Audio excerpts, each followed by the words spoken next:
हाँ, चाय नाश्ता करके निकलते, 10 मिनट दूर है यहाँ से, ऑटो ले लेंगे।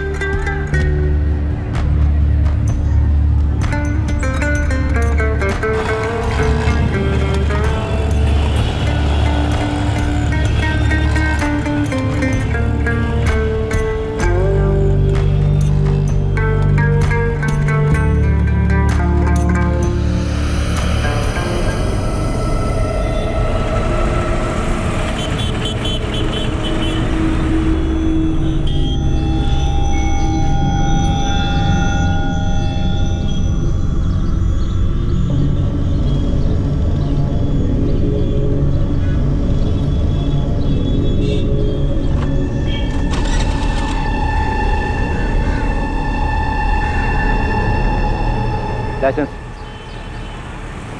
ये सर।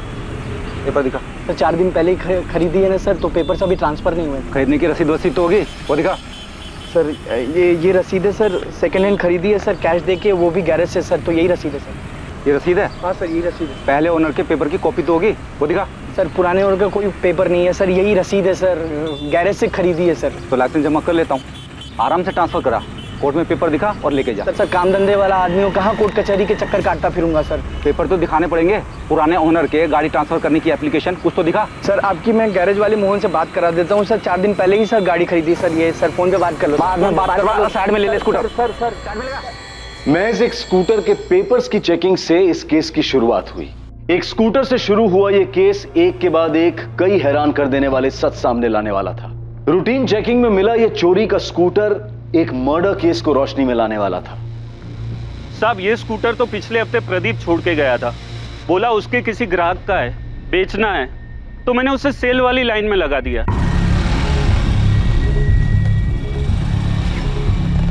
मोहन भाई, हाँ ये स्कूटर निकालना है मुझे, कोई कस्टमर हो तो बताओ ना।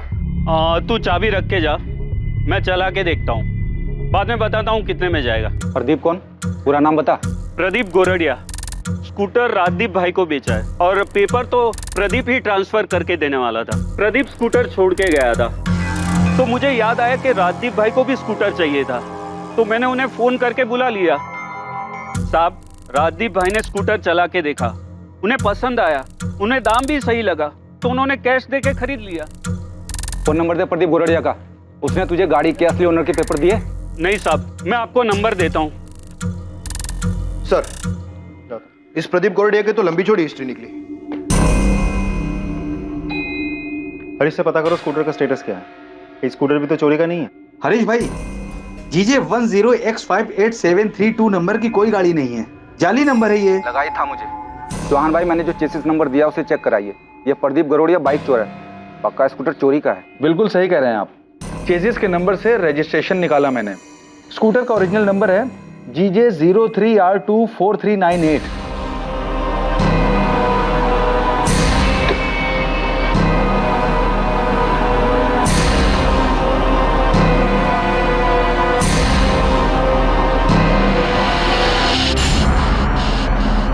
आप जो नंबर बता रहे हैं GJ 03R24398, ये स्कूटर किसके नाम पर रजिस्टर है?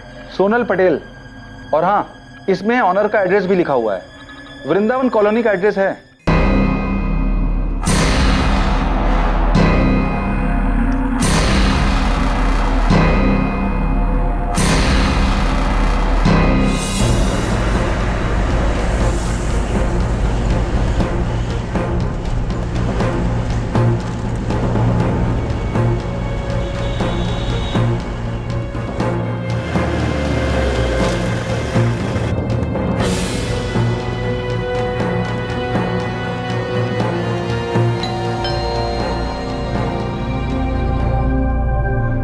जी सोनल पटेल का घर यही है? हाँ, छोटी बहन है मेरी। उसका स्कूटर चोरी हुआ है, पर चोरी की रिपोर्ट हमें कहीं नहीं मिली।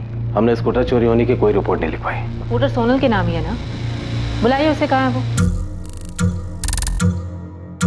घर पर नहीं है, वो घर छोड़कर भाग गए।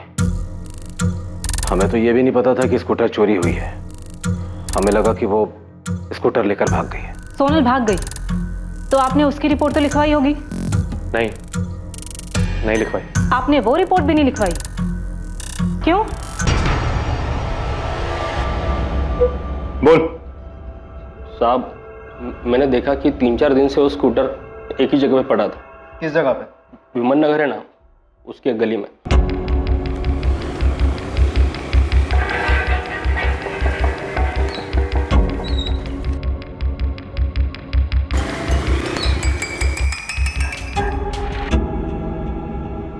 साहब 3 दिन बराबर से जाके चेक किया मैंने, स्कूटर वहीं पे खड़ा था। फिर मैं समझ गया कि ये सोसाइटी में किसी का नहीं है। फिर उठा लिया साहब और नंबर प्लेट चेंज करके बेच दिया मैंने।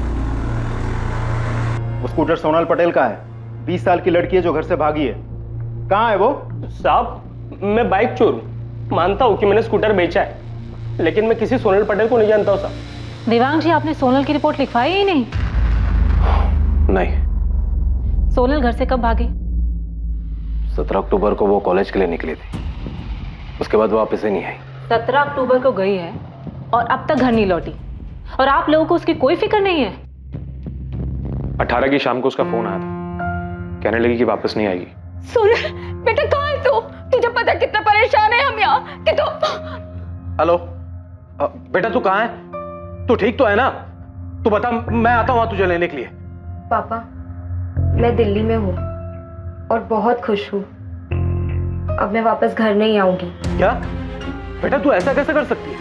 इतनी सेल्फिश कैसे हो सकती है? मैं सेल्फिश नहीं हूँ, मैं बस अपनी जिंदगी अपनी पसंद से और अपनी खुशी से जीना चाहती हूँ। पापा देख बेटा, तू अभी सिर्फ 20 साल की है, तुझे समझ में नहीं आ रहा कि तू क्या कर रही है। बेटा यूं घर छोड़कर जाना जो है बेवकूफी है। तू वापस आ जा। मैं भी आपसे यही कह रही हूँ, मैं 20 साल की हो चुकी हूँ, अपना अच्छा बुरा समझ सकती हूँ पापा। और अब मैं तभी वापस आऊंगी जब मुझे ये यकीन हो जाएगा कि आप लोग मुझे मेरे फैसले के साथ एक्सेप्ट करोगे। तब तक के लिए प्लीज मुझे ढूंढने की कोशिश मत करना। मैं जहां भी हूँ बहुत खुश हूँ। प्लीज पापा।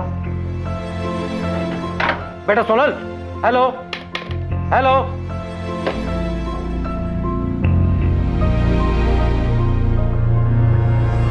वो अपनी मर्जी से घर से भागी थी, वो खुश थे, तो क्या करते हैं? जबरदस्ती अपनी बेटी को घर वापस लेकर आते हैं, जबकि ये फैसला उसका खुद का था घर से भागने का। वो अपने मन की करके खुश है, और हम यहाँ सुरेश भाई और उनके परिवार वालों के सामने सर झुकाए बस माफी मांग रहे हैं।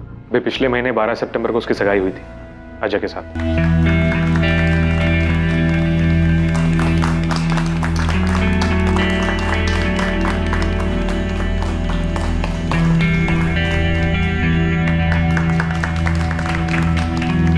हमें कभी नहीं लगा था कि सोनल इस तरह घर छोड़ के भाग जाएगी। हमें तो ये भी नहीं पता था कि वो स्कूटर लेके गई है या स्कूटर छोड़ के गई। स्कूटर तो हमें मिल गया, पर सोनल नहीं। सोनल के घर से भाग जाने की कोई खास वजह? देखिए, सोनल की एंगेजमेंट हो चुकी थी, तो जाहिर सी बात है कि वो इस रिश्ते से खुश नहीं थी। सोनल का कोई बॉयफ्रेंड? जयेश परमार नाम का कोई लड़का है। पता नहीं आजकल के बच्चों को हो क्या गया है, वो इतने स्वार्थी हो गया है कि उन्हें अपनी मनमानी, अपनी मनमर्जी के अलावा कुछ दिखाई नहीं देता। वैसे स्कूटर कहां से मिला आपको? पेपर चेकिंग में पकड़ा गया। बाइक चोर ने नंबर प्लेट बदल के उसे बेच दिया था। वैसे अगर स्कूटर की कंप्लेन लिखानी है तो मैं लिखा देता हूँ। सर, ऐसा लगा जैसे सोनल की फैमिली सोनल के बारे में बात ही नहीं करना चाहती। सोनल के भाई योगेश ने सोनल की बात काटी और स्कूटर की बात शुरू कर दी। लड़की बालिग है, 20 साल की? Yes sir. और लड़का? लड़के का सिर्फ नाम बताया उन्होंने, जयेश परमार। उसके अलावा वो कुछ नहीं जानते। जाहिर है लड़का भी बालिग ही होगा, दोनों की लव स्टोरी भी होगी और अफेयर चल रहा होगा। Yes sir. सर, जिस तरह सोनल स्कूटर छोड़ के गई है, घर वालों ने कोई कंप्लेंट तक नहीं लिखवाई। पारुल, तुम्हें इसमें कुछ अटपटा लग रहा है? यस सर, मुझे सोनल की फैमिली का बिहेवियर बहुत अजीब लगा। सर, हमें पता तो लगाना चाहिए। ठीक है, पता लगाओ लड़का कौन है। देखिए, मैंने आपको पहले भी बताया था कि हमें सिर्फ उसका नाम पता है, जयेश परमार। ना उसे कभी देखा है, ना कभी उससे मिले हैं। देवांग जी, आपको कुछ तो पता होगा नाम के अलावा कि जयेश कहाँ रहता है, सोनल उससे कहाँ मिली, कब मिली? नहीं, हमें तो उस लड़के के बारे में तब पता चला जब एंगेजमेंट के बाद सोनल ने अपनी भाभी प्रिया को उस लड़के के बारे में बताया। सोनल, कौन है ये जयेश और अचानक कहाँ से आ गया? अचानक नहीं आया भाभी, 1 साल से जानती हूँ जयेश को, प्यार करती हूँ उससे। भाभी मैं अजय से नहीं, जयेश से शादी करना चाहती हूँ। सोनल, तुझे पता है ना तेरी सगाई हो चुकी है? और अगर ऐसा कुछ था तो तूने सगाई से पहले क्यों नहीं बताया? भाभी प्लीज, मैं किसी ऐसे इंसान से शादी नहीं करना चाहती जिसके साथ मैं कभी खुश नहीं रह पाऊंगी। भाभी प्लीज, आप ही मेरी मदद कर सकती हो। सोनल, मुझे नहीं जानना ये जयेश परमार है कौन। दिमाग ठीक है तेरा? सगाई हो चुकी है तेरी और दिसंबर में शादी की डेट फिक्स हो गई है। बेटा, अजय हमारी बिरादरी का, हमारी बराबरी का है। तुझे क्यों लगता है तू वहां खुश नहीं रहेगी? बेटा, राजकोट में दो बंगले हैं उनके, मुंबई में भी घर है, खूब पैसा है उनके पास। बहुत खुश रहेगी तू वहां बेटा। माँ, पापा एक बार सोनल की बात सुन क्यों नहीं लेते? रिया, मुझे कुछ नहीं सुनना। रिया, तुम्हें इसे समझाना चाहिए, उल्टा तुम होगी इसे बढ़ावा दे रही हो। भैया, पापा, अभी सगाई हुई है, शादी तो नहीं हुई है ना। आप प्लीज एक बार जयेश से मिल तो लो। मुझे किसी से नहीं मिलना। मैंने बहुत सोच समझकर अजय के साथ तुम्हारा रिश्ता तय किया है।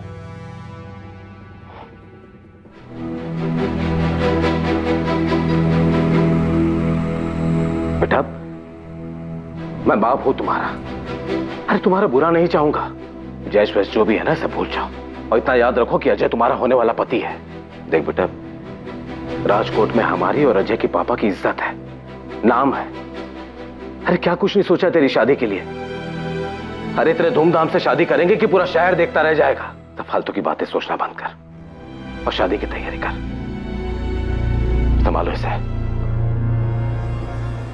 हमें लगा वो समझ गई है, उसे इस शादी से कोई प्रॉब्लम नहीं है।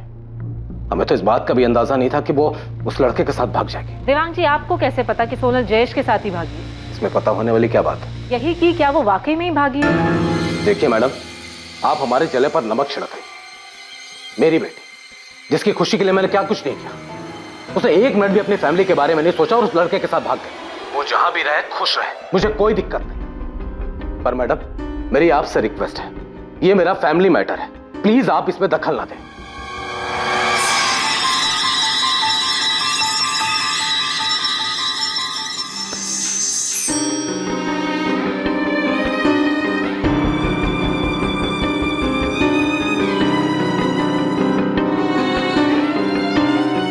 शरद, अभी मत जा, सेठ का मूड ठीक नहीं है। सर, कुछ तो गड़बड़ है। सोनल के पापा का बिहेवियर मुझे बहुत अजीब लगा। पारुल, मैं खबरियों को देवांग पटेल के पीछे लगाता हूँ। तुम सोनल की भाभी प्रिया से बात करो, पता करो कि उन्हें कैसे पता कि सोनल जयेश के साथ भागी है, और ये भी पता करो कि सोनल कौन से कॉलेज में पढ़ती है। ठीक है सर।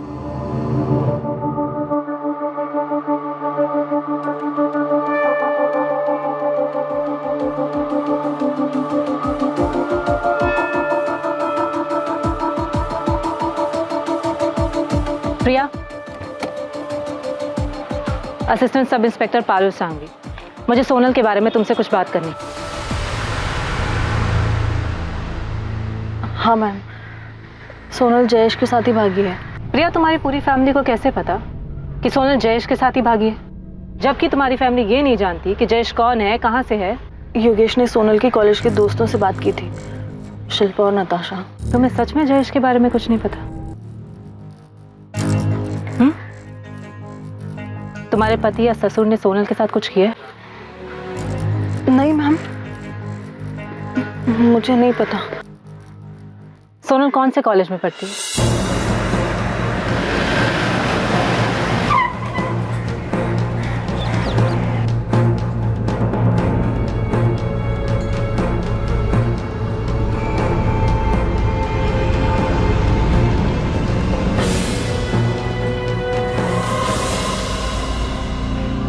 हाँ मैम, सोनल के भैया ने मुझे कॉल किया था और जिस दिन से सोनल ने कॉलेज आना बंद कर दिया है उसी दिन से जयेश परमार भी कॉलेज नहीं आया था, और मैंने ये बात योगेश भैया को बताई भी थी। तो इसका मतलब उन दोनों ने भागने की प्लानिंग पहले से ही कर रखी थी?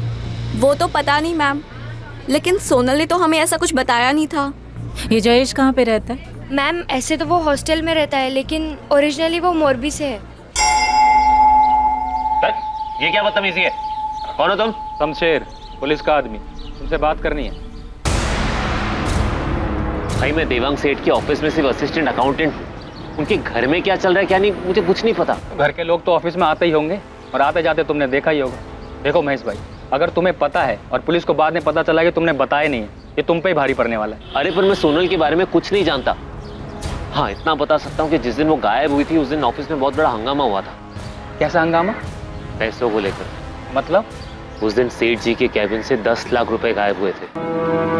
भिखा भाई, वो 10 लाख किधर है? आपके केबिन में, ड्रॉर में। इधर आके दिखाओ।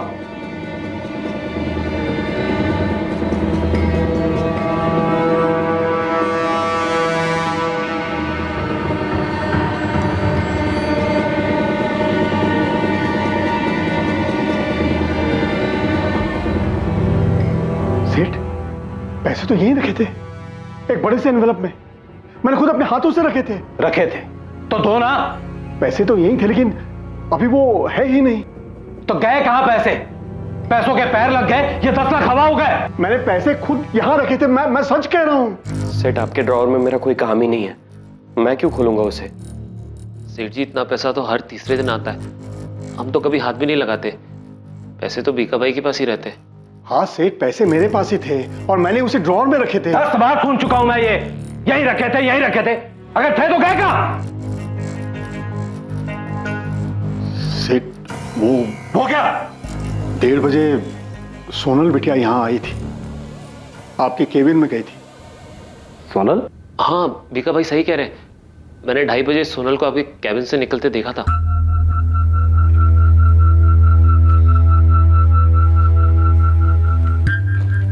सोनल यहाँ क्यों आई थी? वो मेरे केबिन में क्या कर रही थी? उसने कहा कि उसे आराम करना है। अरे सोनल बेटिया, जय श्री कृष्ण। आज तुम यहाँ कैसे? जय श्री कृष्ण काका। वो मेरी ना क्लास है एक्चुअली 2:30 बजे, तो 1 घंटा है मेरे पास, सोचा ऑफिस आकर पापा के कैबिन में आराम कर लूँ। लेकिन सेठ तो आज ऑफिस में नहीं है, साइट पर गए हैं। ओ ठीक है, तो आप कैबिन खुलवा दीजिए, मैं थोड़ी देर आराम करके चली जाऊँगी। ठीक है।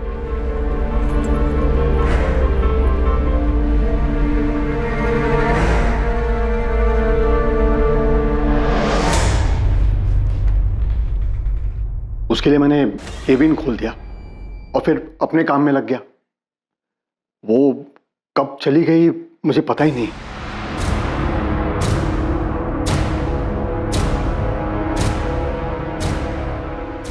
आप जे नंबरનો સંપર્ક કરવા માંગો છો એ ઉપલબ્ધ નથી। सोनल का फोन बंद आ रहा है। भिखा भाई, सोनल मुझसे बिना पूछे 10 लाख रुपए लेकर जाएगी? सेठ, मुझे सचमुच नहीं पता क्या हुआ था। सेठ मैंने तो सोनल को जाते वक्त भी नहीं देखा। सेठ जी बहुत परेशान थे, तभी के तभी ऑफिस से निकल गए। सोनल उसी दिन गायब हुई थी क्या? हाँ, हमें अगले दिन पता चला कि सोनल भाग गई है। सच में भाग गई है? हाँ, हमें तो यही पता है किसी जयेश परमार नाम के लड़के के साथ भागी है। ये जयेश परमार की लीव एप्लीकेशन, 15 अक्टूबर से वो छुट्टी पे। लेकिन इस एप्लीकेशन में लिखा है कि जयेश ने अपने कजन की शादी के लिए छुट्टी ली थी। हमें भी यही बताया था उसने। Jayesh Parmar 3rd year commerce और Sonal Patel 2nd year commerce की स्टूडेंट है। अभी जब आपने बताया तो हमें पता चला कि वो दोनों भाग गए हैं। सोनल पटेल के क्लासमेट नताशा और शिल्पा ने भी हमें कुछ नहीं बताया। सर, मुझे जयेश परमार के मौलवी वाले घर का एड्रेस मिल सकता है? अब ये मामला थोड़ा सीरियस लग रहा है। सीरियस तो है साहब। सर, स्कूटर की चोरी की कार्रवाई तो चल ही रही है, लेकिन मुझे लगता है हमें सोनल और जयेश के गायब होने की जांच भी करनी चाहिए। साहब ये मामला बहुत अजीब है। उधर लड़की गायब है, लेकिन उसकी फैमिली में से किसी ने भी मिसिंग कंप्लेन नहीं की, और लड़के की फैमिली में क्या हो रहा है ये भी किसी को नहीं मालूम। हाँ पर कॉलेज से कुछ पता चला? सर, जयेश ने 15 अक्टूबर से 15 दिन की छुट्टी की एप्लीकेशन दी थी अपने किसी कजन की शादी में जाने के लिए, लेकिन सर उसका ऐसा कोई कजन है ही नहीं, और जयेश के माँ बाप को तो ये आइडिया भी नहीं है कि उनका बेटा जयेश हॉस्टल में नहीं है। मतलब कॉलेज वालों को ये लगता है कि वो छुट्टी पे घर गया है और घर वालों को लगता है कि वो हॉस्टल में है। जी सर। सर, मैं जयेश के माँ बाप से मिलने मौरवी जा रही हूँ। सर पक्का यहाँ कुछ तो बहुत बड़ी गड़बड़ है।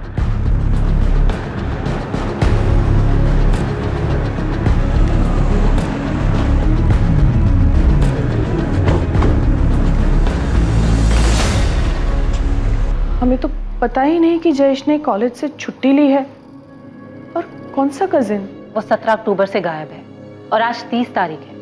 आपने एक बार भी अपने बेटे को फोन नहीं किया? नहीं, क्योंकि हमेशा वही फोन करता है, और इस बार जब उसने फोन नहीं किया तो हमें लगा कि वो शायद पढ़ाई में बिजी होगा। मेरा बेटा जयेश हॉस्टल में नहीं है तो कहाँ है? उसका तो फोन भी बंद आ रहा है। इतने दिन में आपने अपने बेटे को एक बार भी फोन नहीं किया। आज जब हमने आकर आपसे पूछा तो आपको पता लगा। हमें राजकोट में एक स्कूटर मिला है जो सोनल पटेल के नाम पे है। जब हम उसके घर गए तो हमें पता लगा कि सोनल पटेल घर से भागी है और वो आपके बेटे जयेश के साथ भागी है। जयेश ऐसे कैसे कर सकता है? उसे मैंने बहुत समझाया था जब सोनल के बारे में उसने मुझे बताया था। तू कॉलेज से छुट्टी लेकर ये बताने आया है कि तुझे शादी करनी है किसी सोनल पटेल से। सोनल पटेल?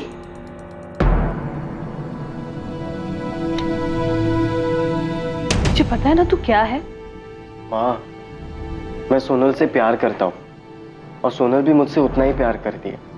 मैं उससे शादी करना चाहता हूँ और वो भी मुझसे शादी करने के लिए तैयार है। ये शादी तुम्हारी वो सोशल मीडिया की फ्रेंड रिक्वेस्ट नहीं है कि किसी को भी भेज दो। उसके घर वाले तेरा नाम सुनेंगे ना तो सबसे पहले उसे 2 थप्पड़ जमाएंगे और तेरे पीछे लोग छोड़ेंगे 100 अलग। तेरे खबर छे तो शू करे छे? क्या उस लड़की ने अपने घर वालों से बात की है? क्या कहा उसके घर वालों ने? मना कर दिया। पर पापा, मुझे यकीन है कि अगर आप जाकर बात करेंगे और हाथ मांगेंगे तो... बेटा तुम फालतू के चक्करों में मत पड़। तुझे अपनी पढ़ाई पूरी करनी है, सीए बनना है तुझे। लेकिन पापा, मेरे पास इतना टाइम नहीं है। तब तक सोनल की शादी भी हो जाएगी और मुझे सिर्फ और सिर्फ सोनल से ही शादी करनी है और किसी से भी नहीं। उसके घर वालों ने उसकी सगाई करा दी है। सगाई हो चुकी है उसकी और तू बोल रहा है कि तुझे उससे शादी करनी है? ये क्या बचपना है जयेश? अपनी जगह देख। वो बड़े घर वाले पैसे वाले लोग होंगे। जयेश, हम लोग उनकी बराबरी नहीं कर सकते हैं। तो चुपचाप अपनी पढ़ाई पे ध्यान दे और अपना भविष्य बना। जयेश क्या सचमुच में उस लड़की के साथ? हमें ऐसा सोनल के परिवार वालों ने बताया है। किसी वो मना करने के बाद भी उस लड़की के साथ भाग सकता है? मैडम, हम तो सिर्फ इतना जानते हैं कि वो लड़की बहुत बड़े घर से है। उस लड़की ने अपने घर वालों से जयेश को लेकर बात की लेकिन उन्होंने साफ मना कर दिया था। मूर्ख है वो। मैडम, हमारे लड़के को ढूंढ दो प्लीज। सोनल पटेल और जयेश परमार दोनों बालिग हैं, तो क्या 2 बालिग लोगों को कोई उनकी इच्छा से शादी करने से रोक सकता है, वो भी उनके भागने के बाद? लेकिन स्कूटर की चोरी की रिपोर्ट क्यों नहीं की गई? और फिर देवांग पटेल के ऑफिस में हुई 10 लाख की चोरी का खुलासा।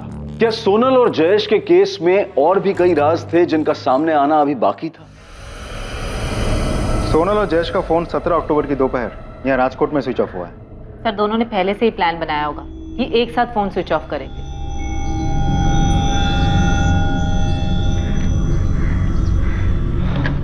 सोनल, हमें फोन भी फेंकना होगा। मैंने देखा पुलिस फोन के IMEI नंबर से लोकेशन ट्रेस कर लेती है। ठीक है, तो फिर हम फोन यहाँ नहीं कहीं और फेंकते हैं। Parul, yes sir. You are right. Sonal और जयेश दोनों का फोन एक साथ एक ही लोकेशन पे स्विच ऑफ हुआ है। और सर, दोनों भागकर दिल्ली तो बिल्कुल नहीं गए। मैं दिल्ली में हूँ और बहुत खुश हूँ। तो देवांग पटेल के फोन रिकॉर्ड में 18 अक्टूबर की शाम को जो कॉल आया था वो कॉल सोनल ने दिल्ली से नहीं बल्कि सूरत के एक PCO से किया था।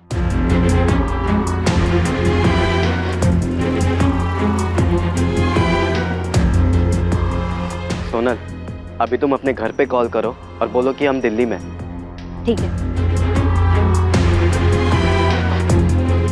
सर, उन्होंने जानबूझकर झूठ बोला होगा।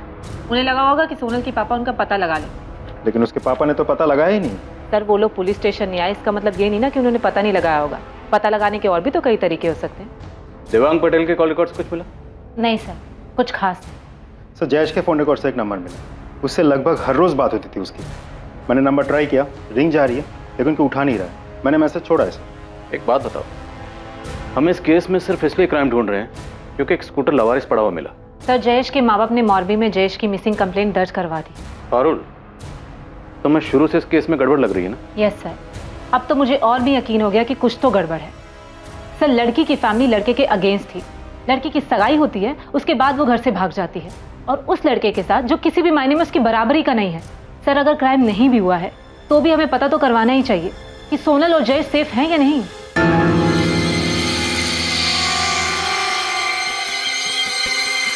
लड़के के माँ बाप ने मोरबी में पुलिस कंप्लेंट की है।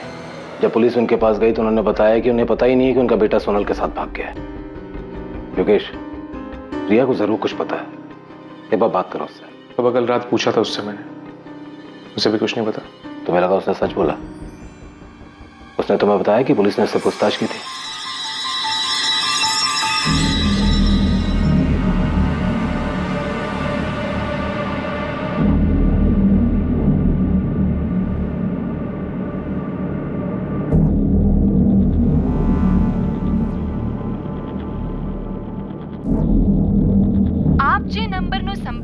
કરવા માંગો છો એ ઉપલબ્ધ નથી.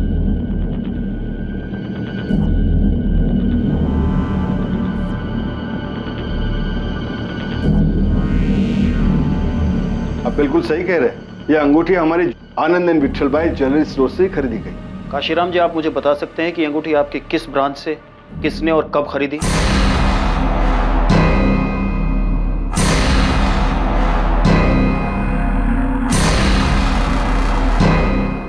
ये आप हमसे किस तरह के उल्टे सीधे सवाल पूछ रहे हैं? हमने जयेश के साथ शादी करने से मना किया तो बिना बताए घर से भाग गई। सोनल 20 साल की बालिग है, हम क्या करते हैं? ये लाइन बोलकर लोग अक्सर पुलिस पे इल्जाम लगाते हैं। ये पुलिस कह रही है कि लड़की बालिग है इसलिए हमने कार्रवाई नहीं की, लेकिन यहाँ तो मामला उल्टा है। आप खुद ही कह रहे हैं कि आपकी बेटी बालिग है इसलिए आपने कुछ नहीं किया। मैंने बताया ना आपको कि सोनल ने हमें फोन करके कहा कि हमारी जिंदगी में दखल ना दे। सर वो बोल रही है कि वो दिल्ली में, आप लोग बोल रहे हैं कि कॉल रिकॉर्ड से पता चला कि उसने फोन सूरत से किया। हम लोग नॉर्मल लोग हैं सर, हमें कैसे पता चलेगा वो सच बोल रही है झूठ? आप लोग कभी इसकी फिक्र नहीं होती? आपकी बहन आपकी बेटी कहाँ है, कैसी है? ठीक ही होगी, 10 लाख लेकर भागी है। वैसे ये बात तो आपको ही पता चली, और ये बात आप लोगों ने हमें नहीं बताई। जो भी है, बेटी मेरी, पैसा मेरा, फैसला उसका। वो फैसला जिसमें मेरा कोई योगदान नहीं है, ना अच्छा ना बुरा। वैसे मैं समझ सकता हूँ क्या पूछना क्या चाहते हैं। अगर आप उसे ढूंढ लाते हैं ना तो ले आइए, मुझे कोई दिक्कत नहीं। वैसे भी उसने जयेश परमार के साथ शादी कर ली, अजय के साथ तो उसका रिश्ता हो नहीं सकता, पर इसके बाद भी मैं उसे आशीर्वाद ही दूंगा। हमारे पास जयेश परमार की मिसिंग कंप्लेंट आई और आपकी बेटी जयेश परमार के साथ भागी। तो देवांग पटेल और योगेश, मैं आप लोगों से सीधा सीधा सवाल पूछता हूँ, सोनल और जयेश जहां भी हैं सुरक्षित हैं, सेफ? ये हमें कैसे पता होगा? मैंने बताया ना कि सोनल ने फोन करके कहा कि वो जयेश परमार के साथ शादी कर रही है, हम उसकी जिंदगी में दखल ना दे, बस।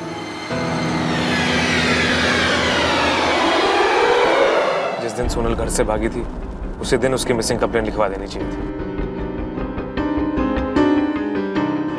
शरद, तुझे अगर कुछ भी पता है तो बता दे। क्या बता दूं मैं? और आप ऐसा क्यों पूछ रहे भिका भाई? क्योंकि तेरा चेहरा कुछ और ही बता रहा है। एक बात याद रखो, सेठ ने हमारे लिए बहुत कुछ किया है। तो आप कहना क्या चाहते हैं? यही कि मैं देख रहा हूँ कुछ दिनों से तू बड़ा परेशान सा है। 10 लाख की चोरी के बाद पुलिस को किसने बताई? जिसने भी बताया हो, मैंने नहीं बताया। मैंने भी नहीं बताया भिका भाई। तुम दोनों ने नहीं बताया, और मैं तब तक नहीं बताऊंगा जब तक सेठ नहीं कहते। तो फिर ये बात उन्हें पता कैसे चली? किसने बताया?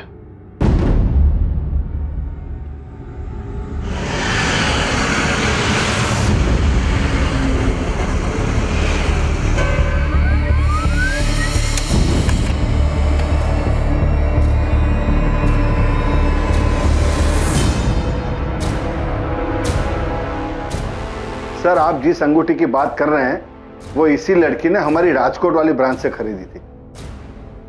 देखिए, आपकी राजकोट वाली ब्रांच के पास इसकी डिटेल्स तो होंगी। कौन है ये, कहाँ रहती है, कुछ बता सकते हैं आप? नहीं सर, बिल तो नहीं। वो लड़की ने कैश पेमेंट की थी। हमारे राजकोट ब्रांच के जो हेड है उन्होंने बताया कि इस लड़की ने 16 अक्टूबर को ये अंगूठी खरीदी थी। और हाँ सर, एक नहीं 2 अंगूठियां खरीदी थी।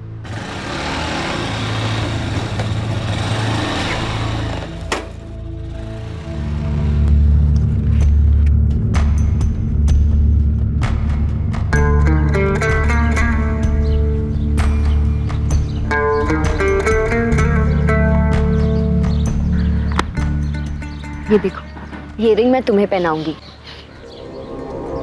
और ये वाली तुम मुझे, फिर हमारी सगाई हो जाएगी। सोनल, इसकी जरूरत नहीं थी। मेरा मतलब है अभी हमें सेटल होना है, तो हमें पैसों की जरूरत है, और वो भी बहुत सारे पैसों की। तुम पैसों की टेंशन मत लो, पैसों का इंतजाम हो गया है।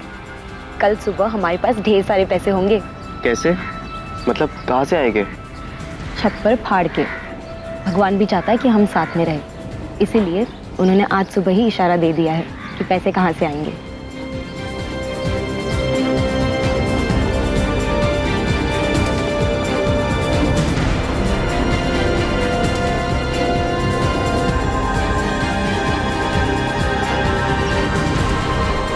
रवि, इस लड़की ने ये अंगूठी राजकोट से खरीदी थी। फौरन अपनी एक टीम लगाओ और पता करो कि ये लड़की कौन हो सकती है। जी सर।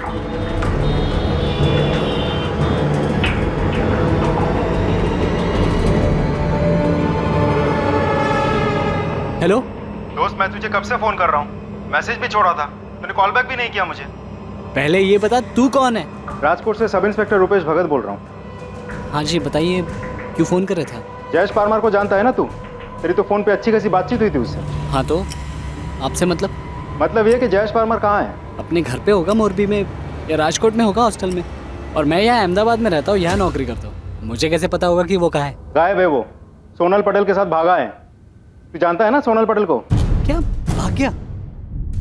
नहीं, मुझे नहीं पता कि सोनल कौन है। जयेश मेरे बचपन का दोस्त है, एक ही मोहल्ले में रहते हैं हम लोग मोरबी में, एक ही साथ स्कूल पढ़े, लेकिन उसने मुझे कभी इस बारे में कुछ नहीं बताया। मुझे तो अंकल आंटी की फिक्र हो रही है, मैं अभी उनसे बात करता हूँ। तेरी इतनी हिम्मत कि हमसे आकर पूछेगा कि तेरे बेटा कहाँ है? हाँ बिल्कुल पूछेंगे, वो आपकी बेटी है जिसके साथ जयेश भागा है, छोड़ेंगे नहीं हम आपको। अरे केस तो हमें करना चाहिए तुम्हारे खिलाफ, क्योंकि तुम्हारे बेटे ने हमारी सोनल को बहकाया है, फंसा है अपने जाल में। अरे तो किया क्यों नहीं केस?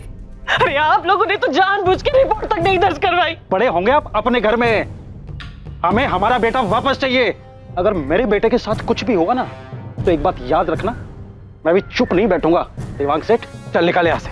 ये धमकी जाकर किसी और को देना, यहाँ पर नहीं। हमने सोनल को समझाया था कि दूर रहे तुम्हारे बेटे से, पर तुम्हारे बेटे को तो लालच आ गया था। इतनी अच्छी अमीर लड़की जो मिल गई, इसीलिए उसे फंसा लिया और भगा के ले गया। आप लोगों को सब पता था कि वो लोग कहाँ हैं, सब जानते थे आप, लेकिन आप लोगों ने सिर्फ हमें नहीं बताया। अगर हम चुप है तो इसका मतलब ये नहीं कि कोई भी आएगा और मुंह उठाकर हमसे सवाल करेगा। एक बार सोनल और तुम्हारे बेटे को मिलने दो, फिर देखना क्या करते हैं उनके साथ हम। अगर मेरा बेटा नहीं मिला या उसे कुछ भी हुआ तो छोड़ूंगा नहीं तुम दोनों को, जीना मुश्किल कर दूंगा। चल निकाल अब यहाँ से, निकाल।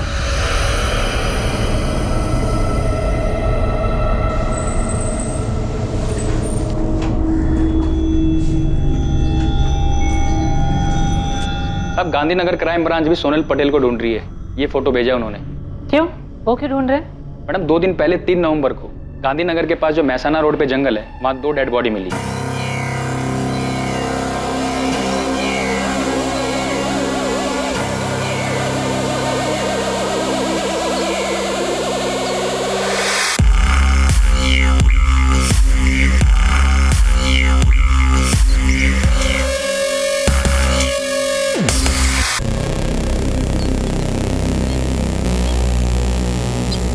बोला तुम्हारे पास दोनों बॉडीज हैं? हाँ रघुवंशी, दोनों बॉडीज हैं। हम तो कल इनका अंतिम संस्कार करने वाले थे, वो तो लड़की की पहचान हो गई इसलिए रुक गए। लड़की का तो पता चल गया है कि वो सोनल पटेल है, मगर लड़के का अभी कुछ अता पता नहीं है। लड़का जयेश परमार होगा। 17 अक्टूबर को दोनों राजकोट से अपने अपने घर से भागे थे। हम पता करने की कोशिश कर रहे थे कि दोनों सेफ हैं या नहीं। ट्रैफिक पुलिस ने चोरी का एक स्कूटर पकड़ा था, उसी से केस सामने आया। रघुवंशी, हमें दोनों बॉडीज की पहचान करनी चाहिए, लेकिन दोनों बॉडी बुरी तरह जल चुकी है, इसलिए डीएनए टेस्ट से कंफर्म करना होगा। फिर भी मुझे लगता है कि दोनों की फैमिलीज को बुला के बॉडीज आइडेंटिफाई करवानी चाहिए। 17 अक्टूबर को सोनल पटेल और जयेश परमार अपनी एक अलग दुनिया बसाने का सपना लेकर राजकोट से निकलते हैं, पर 3 नवंबर को घर से भागने के लगभग 2 हफ्ते बाद गांधीनगर के पास सोनल पटेल और जयेश परमार की जली हुई लाशें मिलती हैं। उस वक्त दिवाली का त्योहार था और हर तरफ जश्न का माहौल था। ये दोनों बॉडीज की पोस्टमार्टम रिपोर्ट है। प्लीज। दोनों को गला घोट के मारा गया, उसके बाद लाशों को जला दिया गया। सर, दोनों की बॉडी पर कुछ नहीं मिला सिवाय सोनल की अंगूठी के? नहीं, कुछ नहीं मिला, पर फाइनली इस अंगूठी ने हमें सोनल तक पहुंचा दिया। कातिल ने जानबूझ के दोनों की बॉडीज पर कुछ नहीं छोड़ा होगा। ये अंगूठी भी गलती से उससे छूट गई होगी।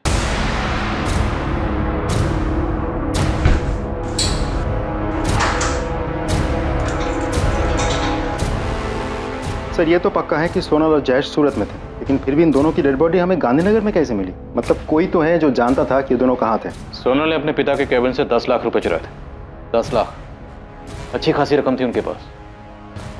वो दोनों कहाँ जाने वाले थे? गांधीनगर तो नहीं थे, क्योंकि इन दोनों की तलाश में गांधीनगर का चप्पा चप्पा छान मारा था हमने।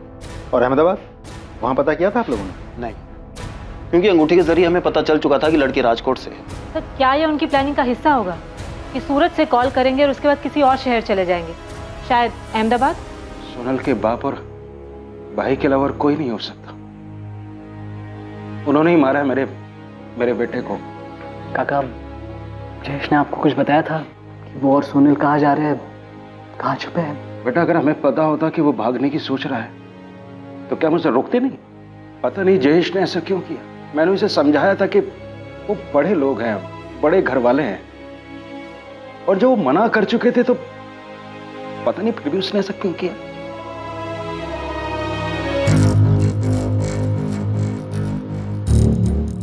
क्या है? भीखा भाई, आपसे एक बात करनी थी। पुलिस का एक खबरी शमशेर बहुत दिनों से मेरे पीछे पड़ा हुआ है। अच्छा, तो ही था जिसने 10 लाख की चोरी वाली बात उन्हें बताई है। भीखा भाई, मैं क्या करता, मुझे बताना पड़ा।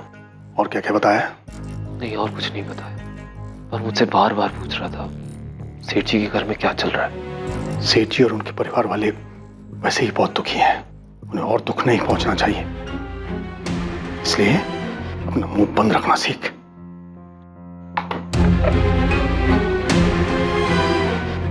पापा, पापा, शरद का फोन स्विच ऑफ आ रहा है।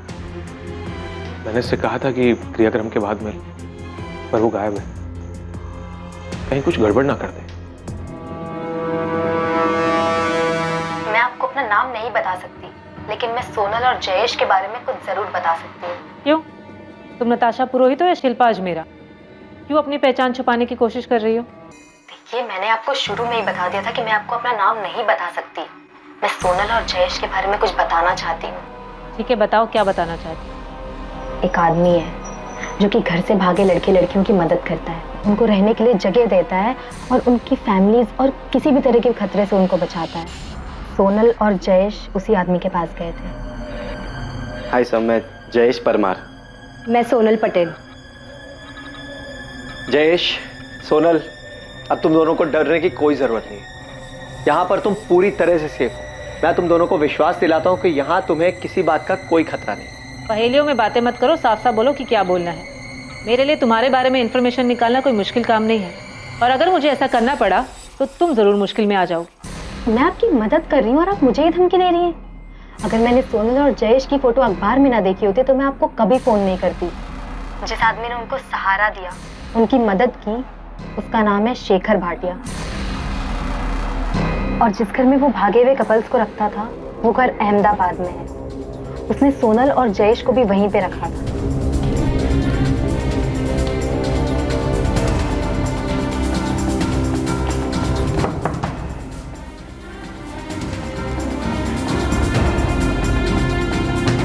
सोनल, जयेश, आओ आओ। ये तुम लोगों का बेड है और ये कबर्ड।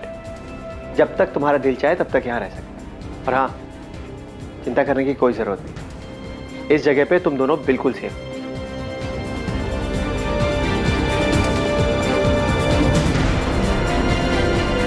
सोनल और जयेश को किसने मारा?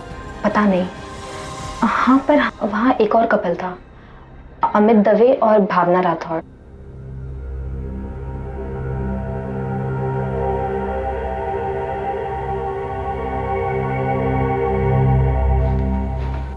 भावना, मैं नीचे होकर आता हूँ। ठीक है।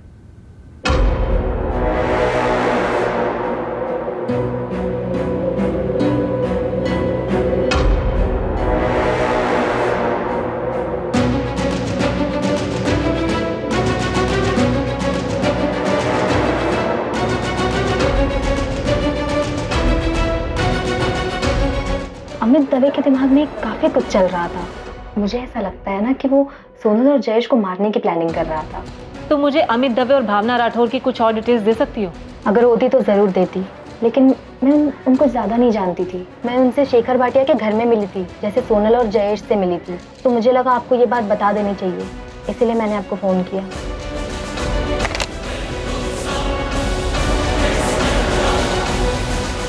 घर से भागा हुआ एक और जोड़ा अमित और भावना जयेश और सोनल का मर्डर करेंगे। मकसद? सर, मकसद पता नहीं, लेकिन हमें अहमदाबाद के शेखर भाटिया का पता लगाना चाहिए। शायद वहां से हमें कोई क्लू मिल जाए। सर, देवांग पटेल के ऑफिस का एक एम्प्लॉई है, शरद राजपूत। कुछ कन्फेस करना चाहता है लेकिन छुपा बैठा है। उसे डर है कि देवांग पटेल उसको नुकसान पहुंचा सकता। देवांग पटेल का इतना डर कि उसके डर की वजह से एक आदमी छुपा बैठा है। सर, मैंने सेठ की डर से अपना फोन भी स्विच ऑफ कर दिया। मुझे बहुत डर लग रहा है सर। शरद, तुम्हें सोनल और जयेश के मर्डर के बारे में पता था? सर मुझे जो कुछ भी पता है मैं सब कुछ बता दूंगा आपको, लेकिन आपको मेरी बात का विश्वास करना पड़ेगा। अरे पहले तुम सामने तो आओ, या फिर हमें बता दो तुम कहाँ छुपे बैठे हो, तुम्हें लेने हम वहाँ आ जाएंगे। शरद, विश्वास के लिए तुम्हारे सच बोलने की जरूरत है। अगर तुम सच बोलोगे तो हम जरूर विश्वास करेंगे। सर, उसके बाद शरद ने फोन स्विच ऑफ कर दिया, लेकिन उसने कहा कि कल पुलिस स्टेशन आएगा। शरद का नंबर ट्रैक करो, पता लगा उसने ये फोन कहाँ से किया था। बच के नहीं निकलना चाहिए, और हमसे पहले वो किसी और के हाथ नहीं लगना चाहिए। सर, फारूक, अहमदाबाद में अपने आदमियों को काम पे लगाओ। पता लगाओ ये शेखर भाटिया कौन है जो घर से भागे हुए प्रेमी जोड़ियों को प्रोटेक्शन देता था। जयेश और सोनल उस तक कैसे पहुंचे और कातिल जयेश और सोनल तक कैसे पहुंचे।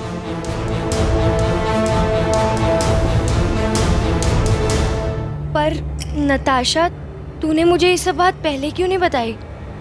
मुझे थोड़ी पता था उनका इस तरह से मर्डर हो जाएगा। नहीं पता था यार मुझे। सर, मुझे जिस लड़की का फोन आया था जो अपनी पहचान छुपा रही थी, उसने वो कॉल अहमदाबाद के किसी पीसीओ से किया था।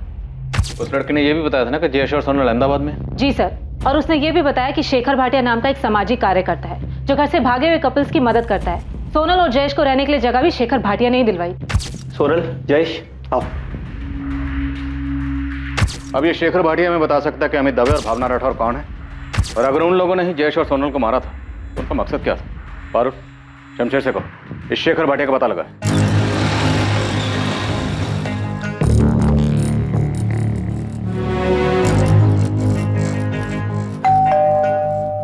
सेठ, मुझे पता चला है कि शरद ने पुलिस को फोन किया था। वो उन्हें कुछ बताने वाला है। भिखा भाई, ये शरद का सोनल के भागने से कुछ लेना देना है क्या? क्या बताएगा उन्हें? नहीं पता, लेकिन कुछ दिनों से उसका बर्ताव बड़ा अजीब सा था। क्या उसे सब कुछ पता है? नहीं बोल पाऊंगा सेठ, लेकिन ये 10 लाख वाली बात भी ऑफिस से ही लीक हुई थी। महेश ने पुलिस के किसी खबरी को बताया था। 10 दिन में सांप पाल के रखे हुए हैं, चैन से शोक भी मनाने नहीं देते।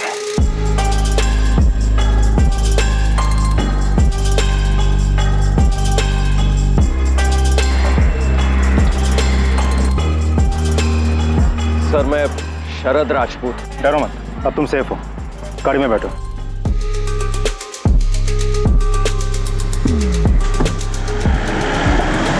शेखर भाटिया? हाँ, फोटो फोन नंबर कुछ नहीं है, बस इतना जानते हैं कि अहमदाबाद में कहीं रहता है, जो घर से भागे हुए कपल्स की मदद करता है जो अलग बिरादरी में शादी करना चाहते हैं। आप मुझे 24 घंटे का टाइम दो, इसकी कुंडली आपके सामने रख दूंगा। ये जयेश का दोस्त भरत राणा, इससे बात करो, अहमदाबाद में ही रहता है। ये दोनों सोनल और जयेश भी शेखर भाटिया के पास अहमदाबाद ही गए थे। किसी ने तो शेखर भाटिया के बारे में इनको बताया होगा।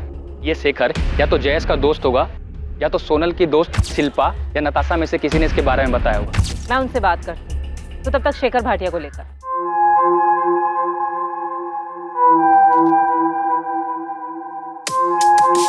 सोनल पटेल और जयेश परमार को अंदाजा भी नहीं था कि उनके घर से भागने के प्लान के अलावा एक और प्लान बना था जिसका उन्हें सामना करना था। वो प्लान, वो साजिश थी उनकी हत्या की। ये जाहिर था कि कोई उनकी मदद कर रहा था, लेकिन ये भी जाहिर था कि कोई उन्हें मारना चाहता था। कई साजिशें रची गई थी और पुरजोर कोशिश हो रही थी इन साजिशों को अंजाम तक पहुंचाने की। सोनल अपनी हदों को पार कर रही थी और मैंने उसकी मदद की थी सर, लेकिन मैं डर गया था जब मुझे पता चला कि किसी ने उन्हें मार डाला। सीधा और साफ बताओ, तुमने सोनल की क्या मदद की थी और किस बात के लिए उसे आगाह किया था? सर, सोनल मुझे राखी बांधती थी, भाई मानती थी मुझे वो। ये सब हम बाद में सुन लेंगे शरद, सीधे पॉइंट पे आओ। 17 अक्टूबर को सोनल ऑफिस आई थी, तब मैंने उसे 10 लाख रुपए चुराते हुए पकड़ लिया था।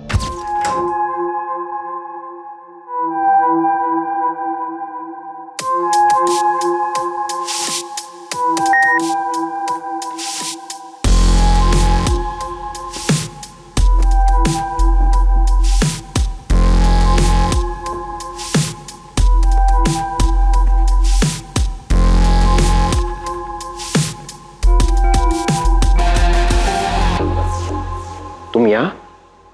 और सेठ जी, तुम्हारे पापा कहाँ हैं? भैया वो। और ये क्या कर रही हो तुम? भैया, भैया प्लीज मेरी मदद कीजिए। किस चीज में? चोरी करने में? प्लीज, ये मेरी मजबूरी है। मैं अजय से शादी नहीं करना चाहती। क्या? क्यों? क्यों नहीं करना चाहती? मैं जयेश से प्यार करती हूँ। जयेश परमार मेरे कॉलेज में है, हम दोनों एक दूसरे से बहुत प्यार करते हैं, हम शादी करना चाहते हैं। के लिए मुझे ये पैसे चाहिए भैया। प्लीज़ प्लीज़ मेरी मदद कीजिए, ये मेरी ज़िंदगी और खुशी का सवाल है। भैया मैं आपको राखी बांधती हूँ, आप बड़े भाई है मेरे, आप अपनी बहन के लिए इतना नहीं करेंगे? मैं उसके हालात समझ सकता था। अपने पापा के खिलाफ जाने के बाद सोनल के पास भागने के अलावा दूसरा रास्ता भी नहीं था, वरना वो उसे मार देते। ये तो मैं पक्का नहीं कह सकता सर, लेकिन सोनल ने मुझे बताया कि जयेश के बारे में उसने जब घर में बताया तब देवांग सेठ और सभी घर वालों ने जयेश के लिए मना कर दिया था। घर से भागने में तुमने सोनल की मदद की थी? मैंने बस इतनी मदद की कि मैंने किसी को नहीं बताया कि वो कब और कैसे भागने वाली, और उसी ने 10 लाख रुपए चुराए। मैंने सोनल से कहा था कि पहले मैं जयेश से मिलूंगा, और जब मुझे जयेश पर यकीन आ जाएगा तभी मैं उसे 10 लाख रुपए लेकर जयेश के साथ भागने दूंगा। भैया मैं सोनल को हमेशा खुश रखूंगा। जयेश, तुम्हारे घर वालों को तुम्हारी इस प्लानिंग के बारे में पता है? नहीं, मैंने अभी तक किसी को कुछ नहीं बताया। जा कहाँ रहे हो तुम लोग? भैया हम पहले यहाँ से सूरत जा रहे हैं और फिर उसके बाद फिर मैं वहाँ से पापा को फ़ोन करूँगी और ये बताऊँगी कि हम दिल्ली में हैं, ताकि वो हमें ढूंढ नहीं पाए। पर तुम लोग सूरत क्या करने जा रहे हो?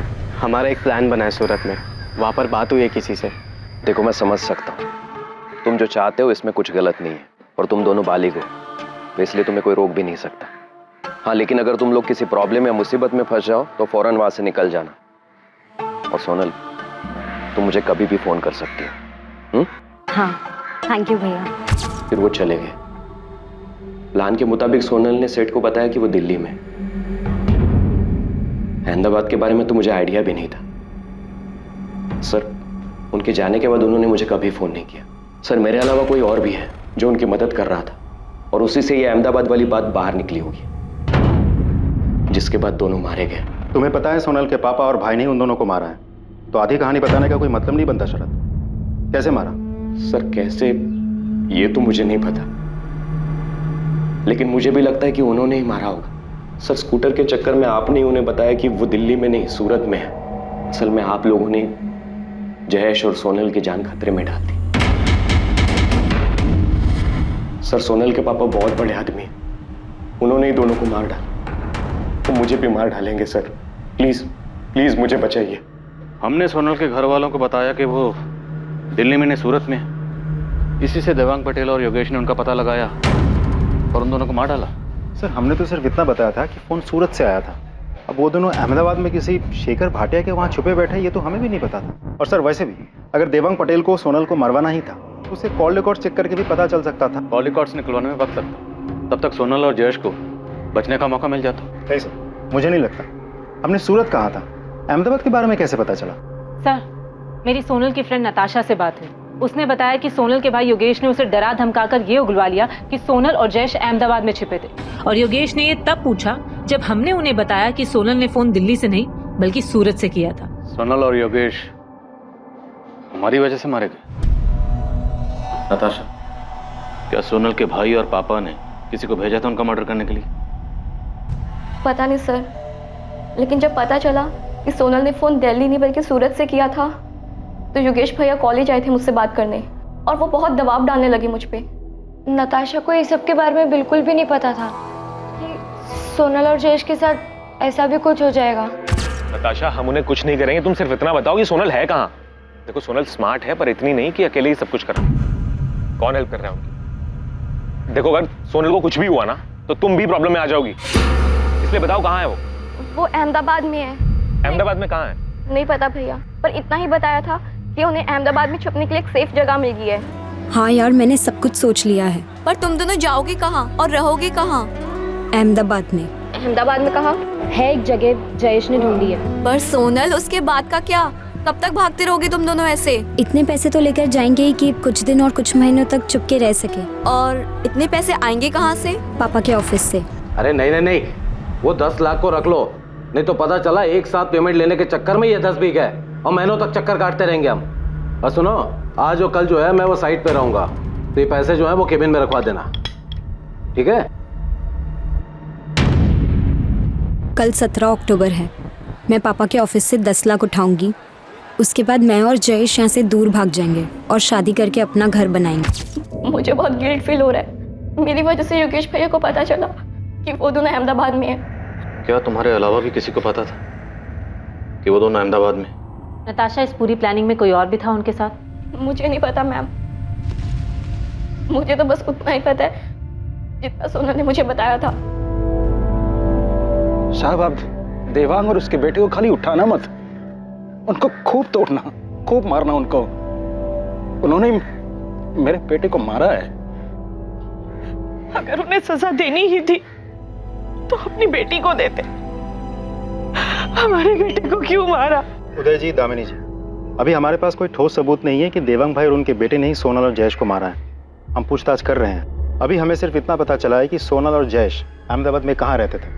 हम हर एक पहलू पे नजर रखे हुए हैं। जयेश को इंसाफ मिलेगा, सोनल को भी। सर, मुझे लगता है मुझसे बहुत बड़ी गलती हो गई। आप सही कह रहे थे, दोनों बालिग अपनी जिंदगी जीना चाहते हैं, जीने दो। मैंने फिजूल में इस केस को खोदा। पारुल, अब ये सोचने का कोई फायदा नहीं कि हमें क्या करना चाहिए था, क्या नहीं। हम सिर्फ इतना पता करना चाहते थे कि जयेश और सोनल सेफ हैं या नहीं, और शायद हमारी इसी कोशिश ने उन्हें खतरे में डाल दिया और कातिल उन तक पहुंच गया। सर, हमें किसी भी हाल में दोनों को न्याय दिलवाना चाहिए। जयेश के दोस्त भरत राणा को उठा लो, उसके बाद शेखर भाटिया को भी, उसके बाद अमित दवे और भावना राठौर को भी। हमें असली कातिल तक पहुंचना है, और उन सब लोगों तक भी पहुंचना है जिन्होंने किसी भी तरह से सोनल और जयेश का कत्ल करने में कातिल की मदद की।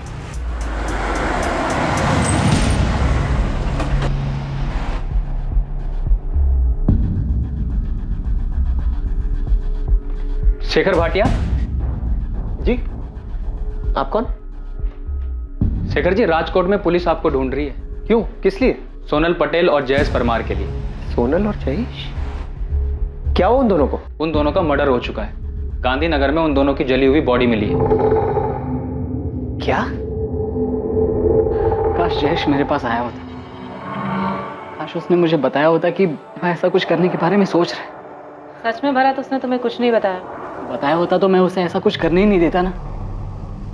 मैडम, जयेश अपनी माँ बाप की इकलौती औलाद था, मेरी तरह बहुत गरीब परिवार से था। माँ बाप ने कितने सपने देखे थे उसके लिए, पढ़ाई में अच्छा था, सीए बनना चाहता था।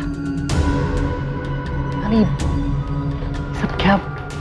भरत, हम सिर्फ ये जानना चाहते हैं कि सोनल और जयेश शेखर भाटिया तक कैसे पहुंचे, और अगर सोनल के भाई और बाप ने उन दोनों का मर्डर किया है तो वो उन दोनों तक कैसे पहुंचे और उन दोनों को कैसे मारा। आप बताइए, मैं आपकी मदद कैसे करूं जबकि मुझे कुछ भी नहीं पता है सिवाय इसके कि वो मेरा अच्छा दोस्त था।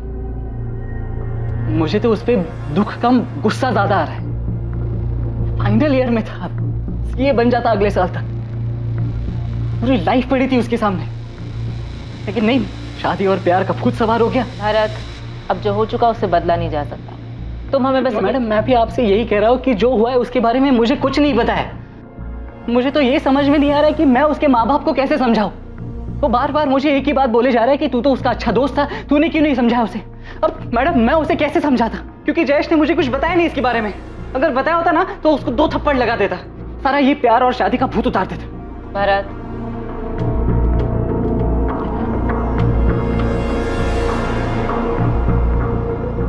सॉरी मैडम, सॉरी मैडम, मुझे इसके बारे में और कुछ नहीं पता है। मैं इससे ज्यादा और आपकी मदद नहीं कर सकता। आपको लगता है कि आपने हमें बताया कि सोनल ने सूरत से फोन किया था और योगेश ने उसकी फ्रेंड नताशा से पता कर लिया कि वो अहमदाबाद में है, और हमने वहां किसी को बेचकर उसे मरवा दिया। अगर ऐसा है तो सबूत लाइए, केस बनाइए या कोर्ट में अर्जी दीजिए, फिर हमसे ये सवाल करना, और तब भी मेरा यही जवाब होगा कि हमने कुछ नहीं किया। तुम जाए, आपके पास टाइम होगा वेस्ट करने के लिए, हमारे पास नहीं। चलो, अगर आप लोगों ने नहीं भी मारा तब भी ये जानना नहीं चाहेंगे कि सोनल को किसने मारा? ऐसा कैसे हो सकता है कि एक बहन मारी जाती है और एक बेटी मारी जाती है, लेकिन भाई और बाप को कोई फर्क नहीं पड़ता? बचपन से लेकर आज तक मैंने उसकी सारी ख्वाहिशें पूरी की। जिस चीज पर हाथ रखा मैंने उसे ला कर दिया। अपने 18वें जन्मदिन पर मुझे उसने कहा कि पापा मुझे स्कूटर चाहिए। मैंने खुद ने जाकर उसे स्कूटर ला कर दिया। आपने अपनी बेटी के लिए जो किया हर माँ बाप अपनी औलाद के लिए करते हैं, लेकिन इससे आपको अपनी बेटी को मारने का लाइसेंस नहीं मिल जाता, वो भी सिर्फ इसलिए क्योंकि वो अपनी पसंद के लड़के से शादी करना चाहती थी। उसने तो कर भी ली होगी शादी।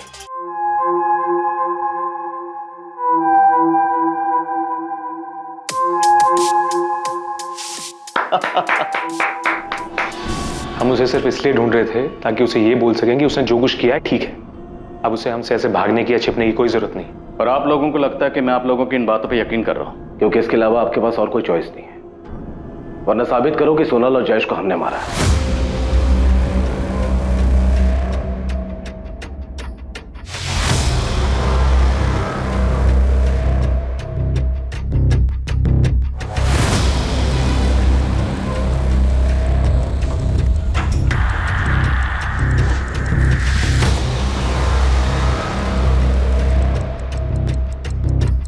अमित, हम कब तक ऐसे भागते रहेंगे? भावना, बस कुछ दिन और। अमित, मुझे लगता है हमें यहाँ से कहीं दूर चले जाना चाहिए। अपने नाम बदल लेने चाहिए ताकि कोई हम तक पहुंच ही ना पाए। अगर जरूरत पड़ी ना तो वो भी करेंगे, लेकिन अभी के लिए यहाँ पर थोड़ा रुकते हैं, थोड़ा आराम करते हैं, उसके बाद आगे की सोचते हैं। आई एम सॉरी सर, मैं जानता हूँ आप लोग पुलिस ऑफिसर्स हैं और अपनी कार्यवाही कर रहे हैं, लेकिन मेरा काम यह है कि मेरे पास घर से भागे जो कपल्स आते हैं मैं उन्हें अपने यहाँ सुरक्षित रखूं और उन्हें गारंटी दूं कि उनकी डिटेल्स किसी को नहीं दी जाएगी। शेखर भाटिया, हमारे पास इन्फॉर्मेशन है कि सोनल और जयेश का मर्डर अमित और भावना ने किया। मुमकिन है सोनल के पिता को पता चल गया होगा कि वो दोनों यहाँ हैं और उन्होंने अमित के जरिए दोनों का मर्डर करवा दिया। ये कैसी बात कर रहे हैं आप ऑफिसर? It's not possible. आपको समझना चाहिए कि अमित और भावना खुद अपने घर वालों से जान बचाकर छुपते हुए मेरे पास आए थे, तो वो अपने ही जैसे घर से भागे कपल ये सोनल और जयेश को क्यों मारेंगे? और सच्चाई ये है कि सोनल और जयेश खुद जान बचाकर मेरे पास आए थे।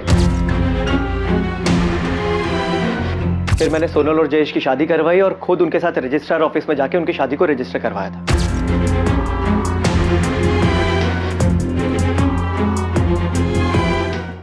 सर 19 अक्टूबर से 2 नवंबर पूरे 2 हफ्ते वो यहीं पर मेरे दिए रूम में रहे, और जब वो यहाँ से जाने लगे तो मैंने उनसे पूछा भी था कि क्या उन्हें पूरा यकीन है कि यहाँ से बाहर जाकर वो लोग सेफ रहेंगे, क्योंकि पता नहीं क्यों मुझे उनके लिए डर था।